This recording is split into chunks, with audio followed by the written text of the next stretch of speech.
Hello and very warm welcome to all the students and learners, and today we are going to start a poem which name is The Last Bargain, and it is written by the famous and Nobel laureate writer गुरुदेव रविन्द्रनाथ टैगोर। गुरुदेव के बारे में आपने बहुत सारी चीज़ें किताबों के अंदर पढ़ी होंगी। वो पहले व्यक्ति थे एशिया के जिनको नोबेल प्राइज़ लिटरेचर में दिया गया था। भारत से पहले व्यक्ति थे, एशिया के पहले व्यक्ति थे। 3 देशों का राष्ट्रगान उन्होंने लिखा, भारत, बांग्लादेश और श्रीलंका। उनकी जो कविता है लास्ट बार्गेन, उसके बारे में आज हम पढ़ने जा रहे हैं। बार्गेन एक्चुअल में क्या होता है कि बार्गेन एक तरह का एग्रीमेंट होता है जिसमें कि जो दोनों पार्टियां हैं वो एक दूसरे के लिए कुछ करने का प्रॉमिस करती हैं। तो ये कहानी किसी व्यक्ति के बारे में जो काम की तलाश कर रहा है और वो पहले जब बार्गेन करता है तो वो सोचता है कि ये वर्थलेस है। उसके बाद वो दोबारा 2 बार कोशिश करता है, लेकिन दोनों बार वो उन बार्गेन को पसंद नहीं करता। आखिर में लास्ट बार्गेन उसके लिए वो खुद को हायर करवा लेता है, लेकिन उसको मिलता कुछ नहीं है, फिर भी वो खुश होता है और इतना खुश जितना कि वो पहले कभी खुश नहीं हुआ। तो ये बार्गेन क्या थी और ये क्यों सबसे अच्छी बार्गेन थी, ये हम इस कविता को पढ़ करके जानेंगे। देखिए, कविता की जो स्ट्रक्चर है, कविता के अंदर जो एक जनरल जो राइम स्कीम पैटर्न होता है, यानी कि रिदमिक जो एक पैटर्न होता है, उसको फॉलो नहीं किया गया है। इसको एक डायलॉग फॉर्म में लिखा गया है, एक प्रोज फॉर्म में लिखा गया है। Come and hire me, I cried, while in the morning I was walking on a stone paved road. अब एक मजदूर है जो कि पत्थरों से बने रोड पर चल रहा है, मॉर्निंग की बात है, और वो चिल्ला रहा है, आवाज़ दे रहा है कि आओ मुझे हायर करो। Sword in hand, the king in his chariot. राजा अपने रथ में हाथ में तलवार लिए हुए आया। He had my hand and said, I will hire you with my power. वो कहता है कि उसने उसका हाथ पकड़ा और कहा, मैं तो अपनी ताकत से हायर करूँगा।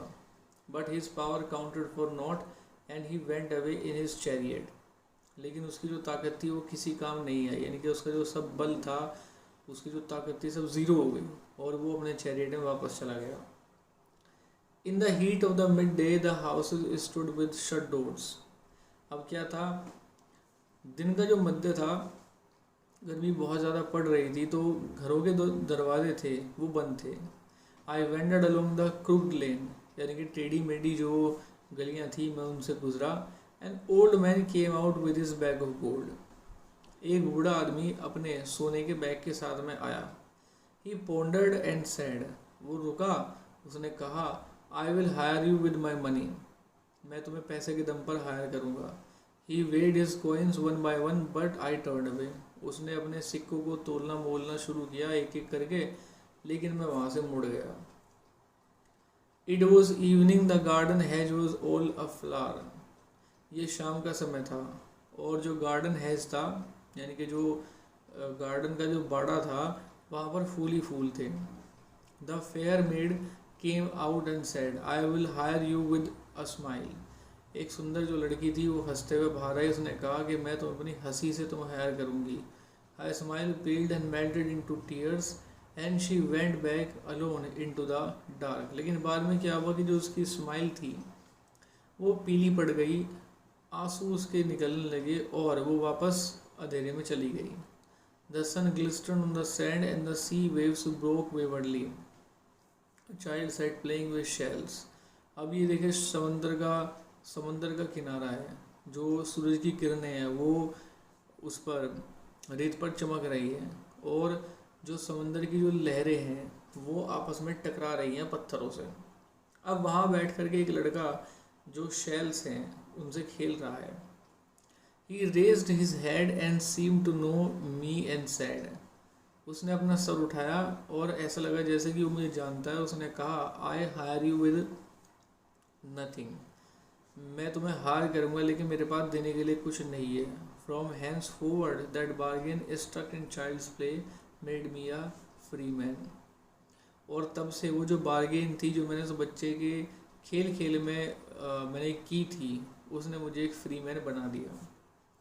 कविता का जो उद्देश्य है, कविता का उद्देश्य ये बताना था कि किसी व्यक्ति को अगर आप अपना बनाना चाहते हैं तो पैसे के दम पर, ब्यूटी के दम पर या फिर पावर के दम पर उसको आप अपना बना नहीं सकते।